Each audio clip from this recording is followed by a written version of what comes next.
जय श्रीराम भाऊन स्वागत आहे तुमचं अजून एका मिनी ब्लॉगमध्ये. पावसानं गोलीला धोका दिल्यामुळं आज GT घरी ठेवून निघालो ब्लाबलानं ऑफिसला. पुढे आल्यावर ड्रायव्हरला चहाचं नियोजन लावायला लावलं.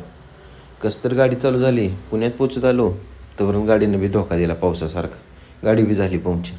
आता काय लवकर ऑफिसला पोचायचं होतं म्हणून एखादी गाडी बघावी, रिक्षा बघावी, काय कोणच थांबत नव्हतं. मग शेवटी कसं बी करून एखाद्याला थांबवायचं म्हणलं आणि एक रिक्षावाला थांबवला. तो बी भाऊ काय थालक्यातच ऐकतच नव्हता. त्यानं बी लुटला मला सकाळ सकाळी. कसं तर पोचलो बघा ऑफिसला.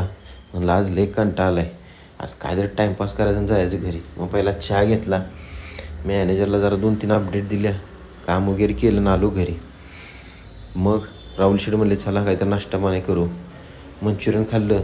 संध्याकाळी प्रीतम आलेला, मला जेवण पाहिजे. म्हणलं चल भाई खाऊ दे गरीब.